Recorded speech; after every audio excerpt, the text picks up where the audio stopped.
Assalamualaikum warahmatullahi wabarakatuh. Halo semuanya, perkenalkan nama saya Rudiansah dari kelas C125 Akuntansi dengan NIM 102250119. Pada kesempatan kali ini, saya akan menjelaskan tentang pentingnya bahasa Indonesia dan kecakapan berbahasa masa kini. Nah, teman-teman semua yang sudah kita ketahui bahwa saat ini tuh dunia sudah memasuki era modern dan digital gitu.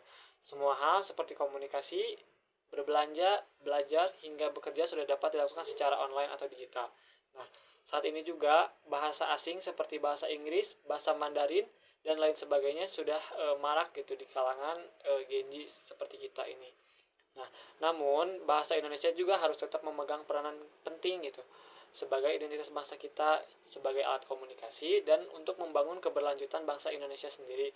Nah, kemampuan berbahasa baik itu lisan maupun tulisan bukan hanya sekedar kemampuan, tetapi kebutuhan utama kita. Terus bahasa Indonesia itu bukan hanya sebagai alat komunikasi, tetapi sebagai pemersatu bangsa yang menyatukan keberagaman suku, budaya, hingga bahasa daerah.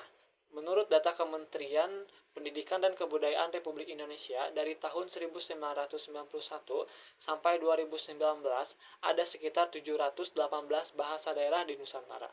Nah, dengan adanya bahasa Indonesia ini tuh membuat kita sebagai warga negara Indonesia yang notabene-nya Indonesia itu sangat luas dan banyak daerahnya. Nah, membuat komunikasi lintas daerah ini tuh menjadi memungkinkan. Tanpa adanya bahasa nasional yang kuat, komunikasi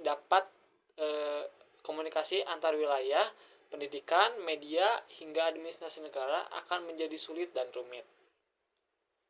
Selanjutnya, kecakapan berbahasa di era digital. Saat ini komunikasi telah bergeser dari komunikasi tradisional ke komunikasi modern. Seperti surat menyurat, koran, televisi, dan radio sekarang sudah bergeser ke komunikasi modern yang berbasis teknologi gitu. Contohnya seperti handphone, laptop, dan lain sebagainya. Sehingga ini tuh memudahkan kita untuk berkomunikasi, tetapi perubahan ini tuh membawa banyak dampak negatif gitu dalam kecakapan berbahasa. Contohnya tuh yang pertama, penurunan kecakapan tata bahasa yang benar gitu.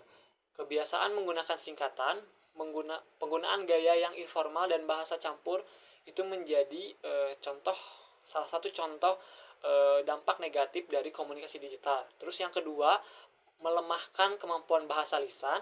Yang ketiga, disinformasi atau salah tafsir. Nah, pesan teks itu ini biasanya tidak memiliki nada sehingga berpotensi munculnya salah paham gitu.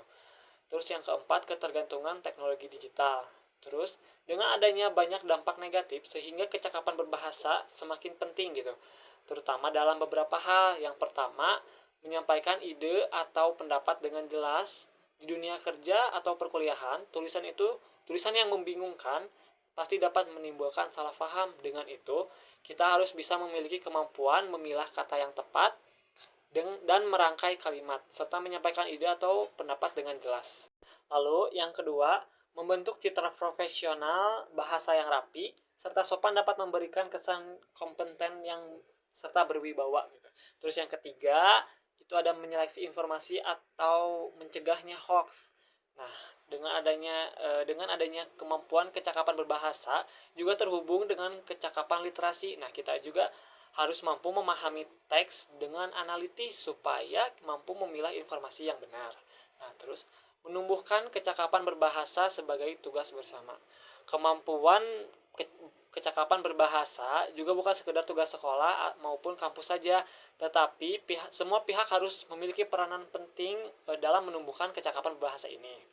Terus, yang pertama, pelajar dan mahasiswa harus bisa membiasakan diri membaca atau literasi, menulis, serta berbicara dengan baik.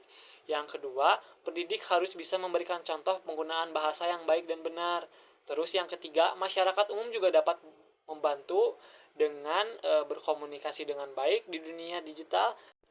Kesimpulannya, jadi bahasa Indonesia dan kecakapan berbahasa bukan hanya sekedar tugas sekolah atau pelajaran saja, tetapi sebagai pondasi komunikasi, identitas, dan kecerdasan bangsa. Di era modern yang serba cepat ini, kemampuan berbahasa yang baik tentunya menjadi kunci gitu ya, untuk kita berpikir secara analitis, membangun relasi, serta bersaing di tingkat global. Mari kita menggunakan bahasa Indonesia dengan hati-hati di tengah derasnya komunikasi digital dengan memilih kata yang tepat, menghargai ragam bahasa, dan menyampaikan pesan yang sopan dengan sopan gitu.